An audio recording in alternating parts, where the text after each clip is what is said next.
Welcome to Thinkology. Again, it is Friday and it is almost 5 o'clock. We're getting ready to talk with Carl again. This time we will be focusing on his art and how he started up with painting and how he actually got curated by someone in the Guggenheim Museum. So let's wait for Carl to join us via telephone. Hi, Carl. Hello. How are you? Everything's good. What's happening in your life? Okay, so I just wanted to remind our listeners one, that this podcast is completely unscripted, and two, that you are on the go and we record this live with you from your cell phone. So any sound issues or anything cannot overdone again because it's literally being recorded via cell phone and while you're on the go. But I'm so happy to be doing this again with you because we could cover so much ground today on your art, right? Okay, yeah, good. Now let's do a sort of a sound check. Can you hear me clearly? I can hear you. In fact, you're more than loud. You're a little loud, and I'm looking at the monitor here. It's a little loud. So yeah, I mean, but you're Back off. clear. You're Back clear. off. No, what you just said was perfect. That level was great. Yeah, perfect. Okay, good. Yeah. So today we're going to be talking about your art and about how you started off as a child with art, and then how you progressed into it until you Yeah, were curated by the Guggenheim, right? yeah. I was thinking about all this, and Yes. before I forget, I had a wonderful podcast with you today because in case I forget at the end, because you're making me have so much fun, sort of reminiscing, digging into Yes. my past. Like I Yeah. don't remember when I did what, but I was thinking since last our podcast, and Right. I wanted to tell you. I hope it's not silly, or maybe it's just cute. Whatever words go together with being a child. But I Right. wanted to tell you. I think you know. Do you know I'm one of 17 children? Right. I Okay. do know Okay. that. Okay. Yes. So that's only interesting because of the next thing I'm going to say. We're talking about art and when did I start and when did I first pick up a pencil or a pen or something. And I wanted to tell you there was some kind of a contest when I was a little tiny kid. And I was thinking about this. I tried to, oh, she might ask me when and where, how old I was. And I know that I was in a certain town in a certain house, and it was before fourth grade. So I don't know how old anybody is in third grade or second grade or whatever. Hmm. But you know why I'm saying all that? Because Yes. I won a contest. There was some kind of a coloring contest at Thanksgiving. So cute. God knows how they organize that stuff, but somehow I colored a turkey. God knows what. But we won a 25-pound turkey for the whole family, which was so funny because the only reason I remember how much it weighed is Yes. because my father said, "Oh, son, you just won us a 25-pound turkey," and I'm like, "What? Like what? Okay, is So that great. big? Is it?" For all I knew, turkeys were 700 pounds. Um, 25-pound turkey, and he was sort of proud of me. I was the Oh, family artist, and I was that is actually so at that neat. early age, I was contributing to the The feeding family. process Exactly. of the group. So Millie must have been thrilled. well, it was just so funny, and when you try to think of your youth, like way back, Yes. it's all Yes. kind of foggy, but you usually remember how you feel. Do you know about this? They say Yes. people might not remember what you say, but they will always remember how you make them feel. Absolutely, absolutely. I do have something to say. So, I mean, we always think we're conditioned to think of exchanging services or goods in exchange for money. But I have literally seen, and you can call it what you want. I mean, I'm addressing the listeners. You can call it the universe. I prefer to call it God because of my belief. But He gives us back in ways that are not really understood in terms of, it's not in terms of cash, but he provides, or the universe, like people will say, provides when you're um, going, as you walk along the way, on your journey. So I see that as a definite, at your young age, you somehow were used to provide for your family. And I love that. I Well, just totally it's love it. funny because as a kid, you're not thinking in those terms. I mean, some Yeah. adults are not thinking in those terms. But since you asked the question, and since you're Yeah. probing, I remember the feeling. I remember Right. this sort of feeling of sort of, I don't know. I was special. I was valuable. I was Right. somehow Exactly. helpful. And this Exactly. was transferred through my father, in this case, down to me. And I have to say, to Amazing. this day, I um, I love the idea of causing that feeling in someone else. Not that I'm Exactly. good at it. Not that I'm good at it, but I want to be good at that, and Yeah. I want to believe in this. I do believe, but I want to be good at causing other people to feel good.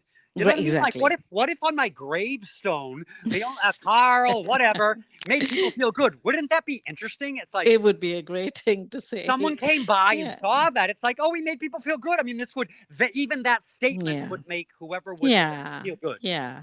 Absolutely. Absolutely. So that was probably, you said third, fourth grade, and then you continued, right? You continued Well, working on your art, or you gave it a break at points in your no, life? no Okay. breaks. I mean, Okay. I think I may have made reference to it in one of these podcasts, but everyone was outside. Carl was inside. Carl was inside and he was drawing, he was creating things, he was gathering things up and building something in his house, one way or another.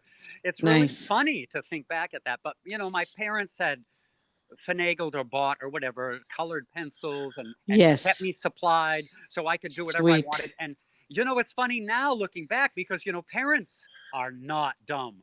They No. know what's happening with in fact, I think my parents know more about me than I know about myself. Yes. When you observe, if you keep Yes. observing, right? I know more about my Right. cat than the cat Yeah. knows. I know I know when he's I know what he's Yeah. doing, and Right. so I think that my parents know about me, and it's funny because they usually say that I mean, in my family, they say if the kids are quiet, then something's up. You say, yeah, of course. That's Well, they mean universal. something bad is happening. Bad But is in the up. case of Carl, guess Right. what? If there was noise, something was up with Carl. Because with Carl, silence was the best equation. It means he's So focused, he's interesting. building, he's drawing something. Right. God Right. knows what he's doing. So there was Oh, that. lovely. There was Yeah. that as a part of the history of Carl. And like I said, I'm just digging this up. It's kind of warming my heart to remember all this. And Hmm. then there was they all had what are they science fair projects every year, and I Hmm. was in seventh grade. I happen to remember that because of the teacher I had at the time, and I was capable of taking second place, I think, for the science fair projects, and it was because I had done. I mean, my topic was animal defenses, and I had Mm. taken the time to draw. I mean, the only thing I knew what to do was draw, apparently. So, of course, I did the research and I wrote the thing, but my display, right? They give you a Right. little, I don't know, 6 by 6 space they convert the gymnasium into this whole thing, and all the kids have their space. So I had drawn the animals. I just take it. It was only pencil. I had Hmm. drawn all different animals, however they defend a cat's claws, a cat's teeth, whatever it was.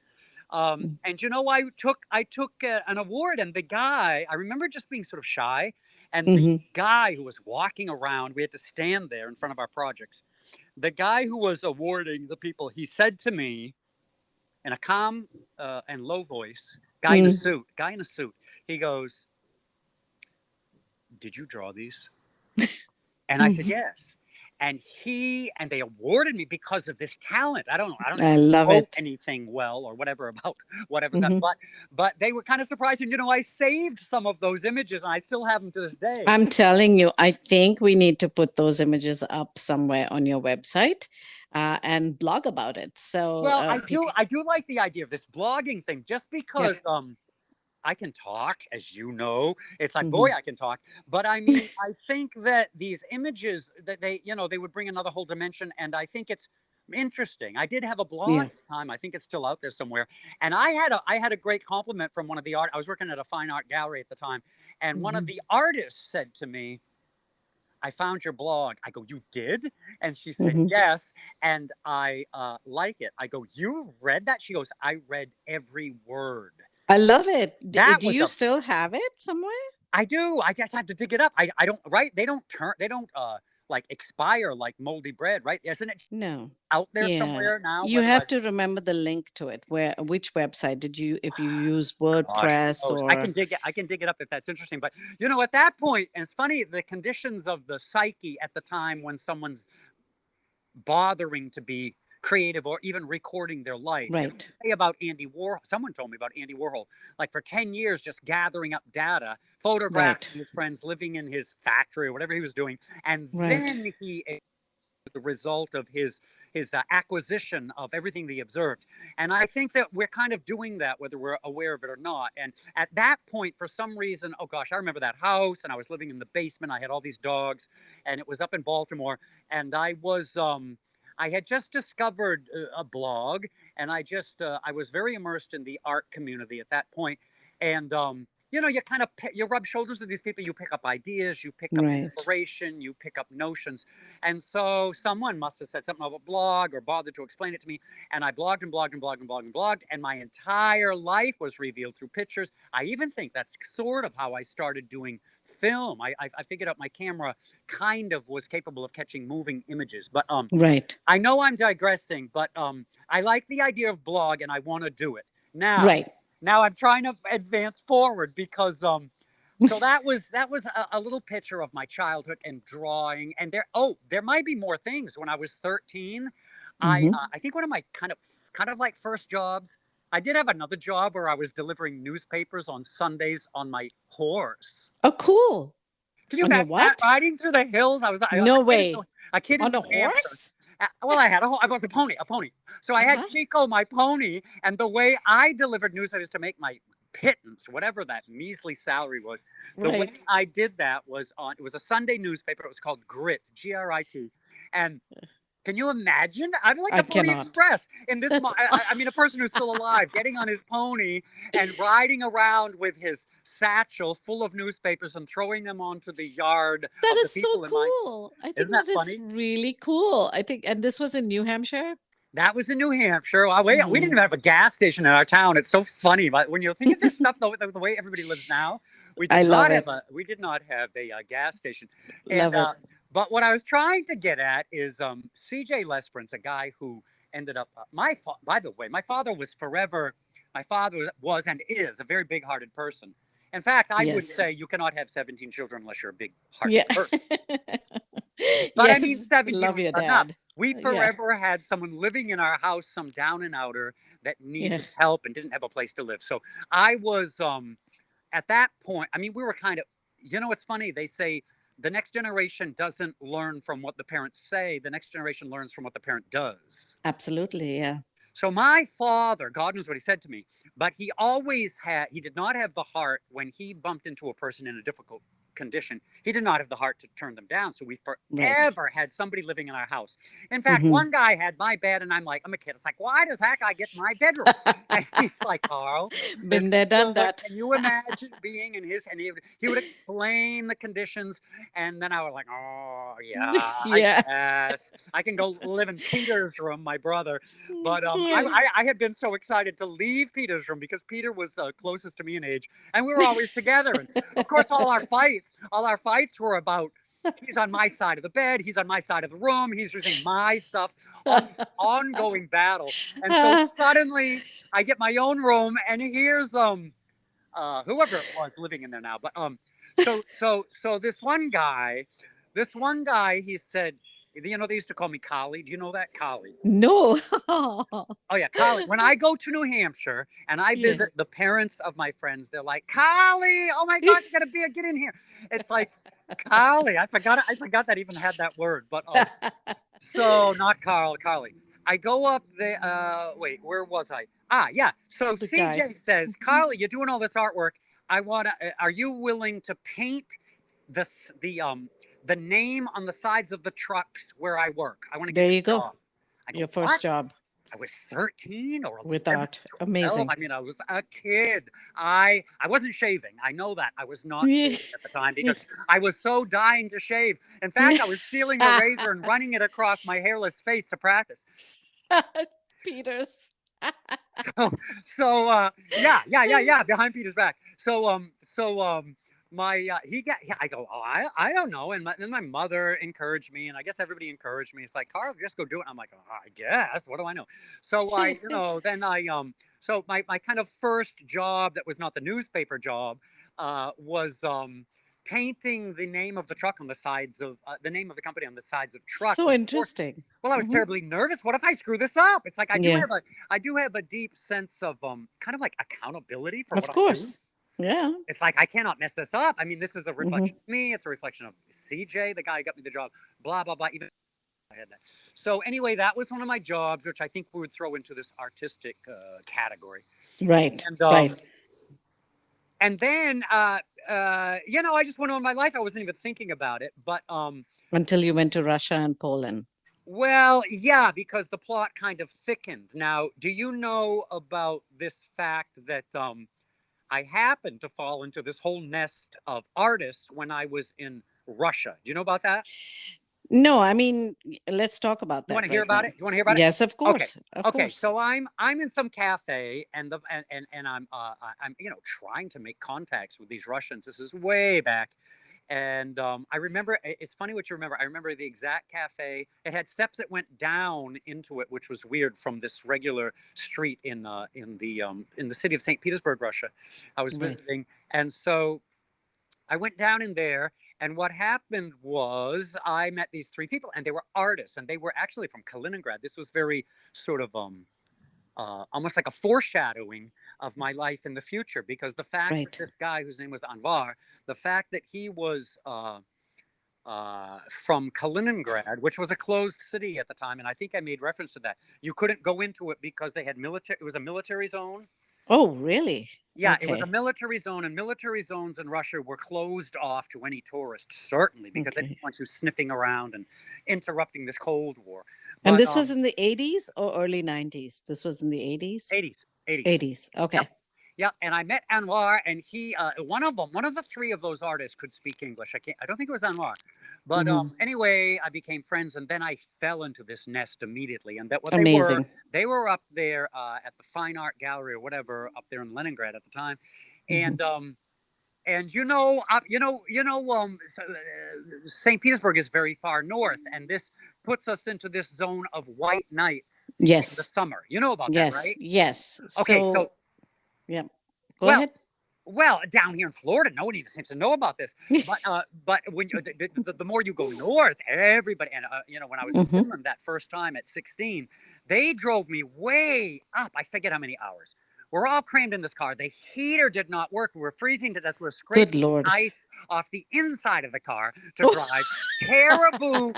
Listen, we were all, and I was the youngest of the whole group. Like, oh, Right. Carl, what did they call me? American boy. American boy is here. We have to keep him warm. So I had all these blankets. Everyone was sort of hugging me in the back seat, trying to Right. keep this. They didn't want any negative experience Right. of that. Right. So we're scraping the ice off the inside. Caribou are crossing this road. We have to keep stopping. It's a snowstorm. We have to stop because it's a herd of caribou. I mean, it was hilarious. And finally, we get to Rovaniemi, whatever that is, way up in the thing. But my point is, way up there, guess what? You get, I think, 1 hour of light per day. I could not live there, but that's Yeah, yeah. okay. Well, no, you're from Goa. My gosh, 1 hour of light. So, so, so this is incredible. But you get the Hmm. opposite in the summer. So Hmm. St. Petersburg is not that far up, but it's close enough. So in the summer, what was happening over in St. Petersburg? Now there's this river Neva, which everybody in St. Petersburg knows about. It makes the city beautiful, quite frankly.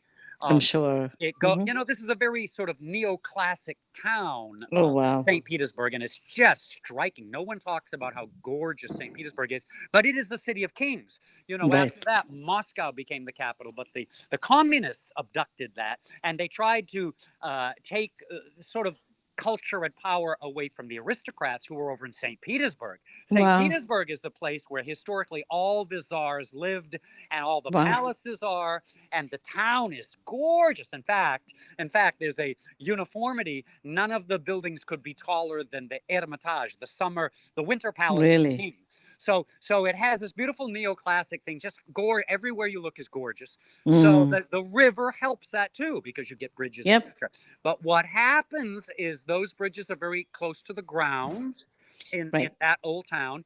But there are sailing vessels and ships that need to pass down the Neva during the night. So every night from 2 to 4 a.m., all the bridges open up.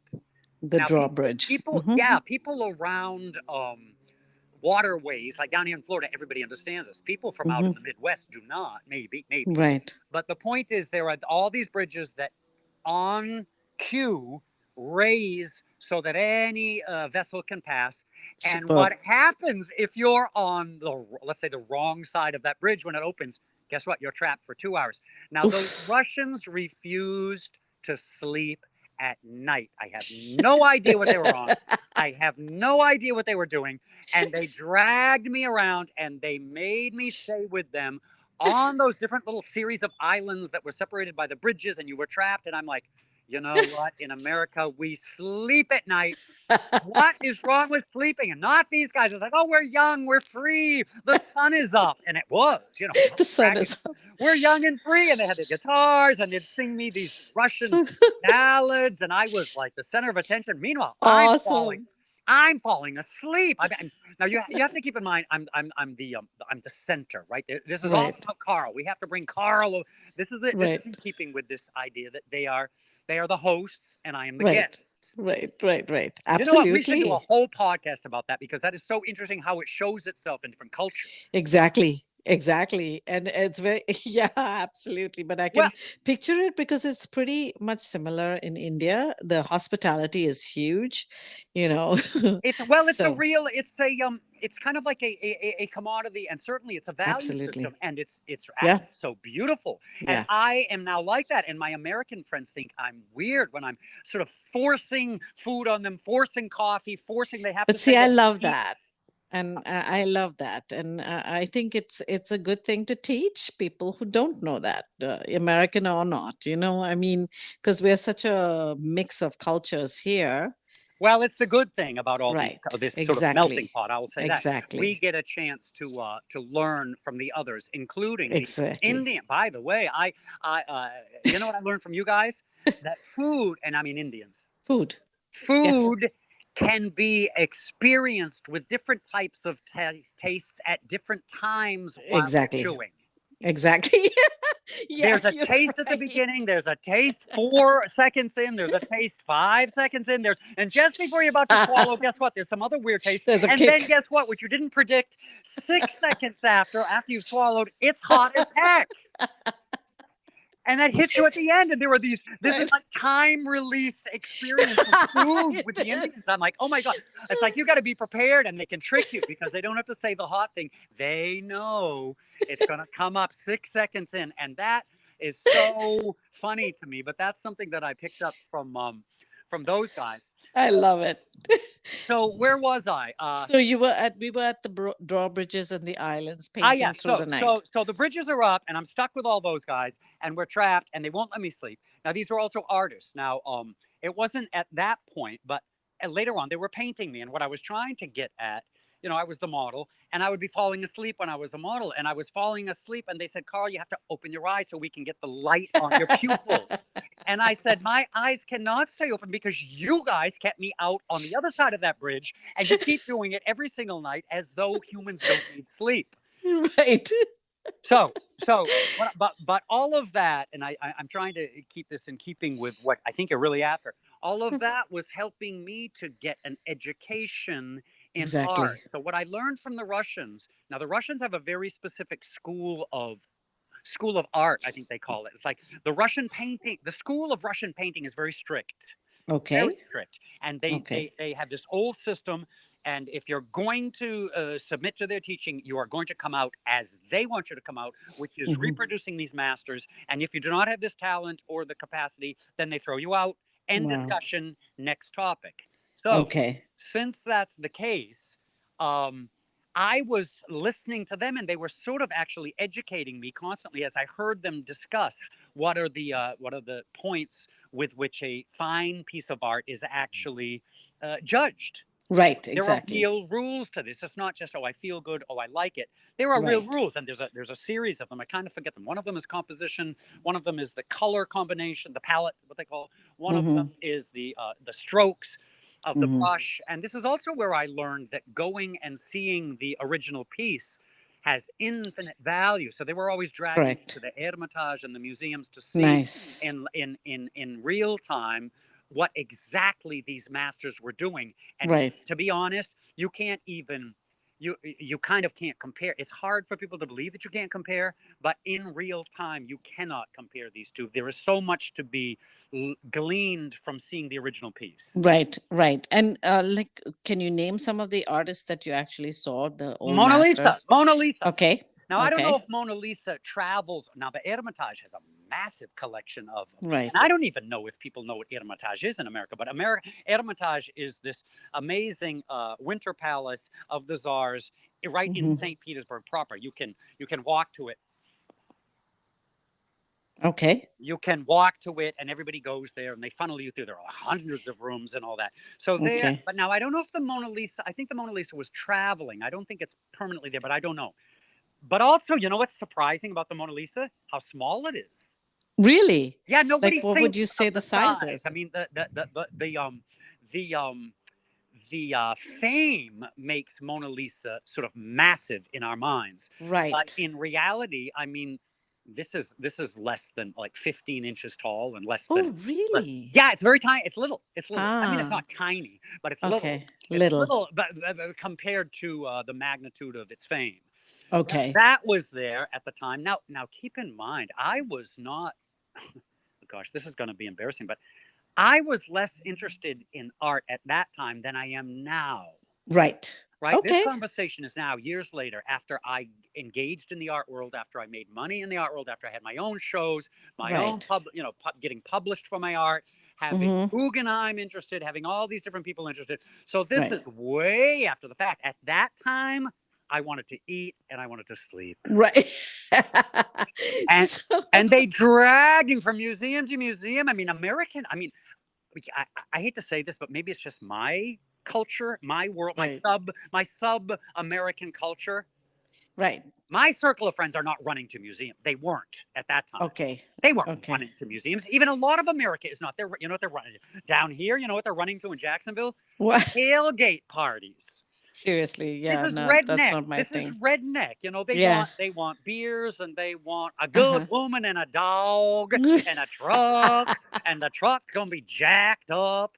And there's And all you're in the this. middle of all that, right? Well, the funny thing is, I mean, I was from New England, and I wasn't from, I wasn't sort of well bred, as they say, and I certainly didn't have a lot of culture. I became sort of sophisticated or cultured, if I have any of that, by default. It's Right. because You I spend time left. overseas. I Yeah. left and ended up Right. in the middle of capital cities and with Russians who were dragging me to museums.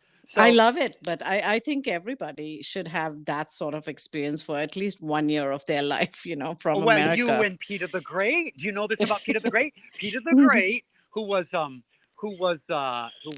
considered a great czar in Russia, and after which St. Petersburg is named. Do you know that St. Petersburg used to be a swamp, and more than 1 million people died of malaria, as Peter the Great was transforming the swamp into a city. So they had to, Mm, they had to bring earth in from somewhere else, and they had to, I guess, fill in the swamp, so to speak. The mhm. Neva is left as the waterway, but that has a very, very interesting history and a lot of nobility, blah blah Amazing. blah. But yeah, his mandate now. Right now, this is I always sort of uh, revert back to information about Russia because Russia has been so interesting to me and their history is so rich. I mean, Right. American history is rich too, I have to admit. And probably everybody's history is rich. But my point about Russia is Saint Peter the Great. He he realized, by the way, and still even today they realize that Russia was primitive, and Khrushchev knew this. He was trying to Mm-hmm. modernize the Russians. They were too. Mm-hmm. They had what they call slave mentality or peasant mentality. Right. Right, this is a big kind of conflict intellectually with the Russians. It's like they know that they have peasant mentality and they're trying to get out of it. What steps do we have to take to do it? And they Mm-hmm. are trying to advance culture among themselves. And I Right. hand it to them because some of Yep. these subcultures who, let's say, are not willing to admit that, let's say, right? I mean, it Right. takes a willingness to see that and admit it. And this is the beginning of the end of the problem. So Right. I said all that to say that Peter had a mandate. There were actually, the funniest one is if you had beards, you would be fined. Do you know about that? Seriously? No way. All the That peasants, is I such would an be interesting fined. I thing. would be fined today because I've got this massive beard. Everybody, Right. no, because all the peasants had beards, and Peter Ah. and the court language, even with the last czar, with Nicholas, the court language was French. Oh. So Russia did all its official dealings in French language. How weird Are is you that? serious? So it was, yeah, to attain this air of sophistication, the It status. was the way to do it. We're Mm-hmm. extracting from the French the sophistication of the language. We're extracting from the French the sophistication of design. We're extracting from the French lifestyle. We're extracting from on and Love on the story it. went. But Love what I'm it. trying to say is that Peter the Great, that was one of his mandates. If you have a beard, you're going to get fined. And they Mm-hmm. now the exception was the Orthodox Church. Those guys could have it because it was connected with orthodoxy, Right. right? Russian Right. Orthodoxy. But Right. there's that. But secondly, part of his higher education system was if you're going to graduate from university, you have to spend a year abroad. That's so amazing. So, okay, so this is the point where I'm going to interject and say, I think we need to go for a break because I want to talk about the education and how someone from here can go overseas to Russia also, not only for language, but also for art. Right? Am I Okay, right? okay. So do you want to terminate this one and then start a next? So, yeah, so I'm going to just end over here and let our listeners know that they are actually listening to our podcast, Thinkology, which is about empowered thinking cross culturally. And so we're talking again with Carl Stevens about his experiences overseas and in America and the cross cultural aspects of his experience. So we'll be right back. You have been listening to Thinkology, a podcast about thriving in a culture alien to your own. We will be publishing an episode a week featuring different people who have chosen unconventional paths in their life's journey. We have been talking with Carl Stevens, who is a friend for the last 20 years at least. He is an actor, artist, street performer, woodworker, and world traveler. You can follow him on Instagram at Carl the Bearded Man. Follow us at Thinkology, spelled with an IE at the end. This podcast can be heard on Spotify, Apple iTunes, Google Podcasts, Anchor, and Breaker. Please do listen in and subscribe on the podcast platform of your choice. Till next time, be well and stay safe.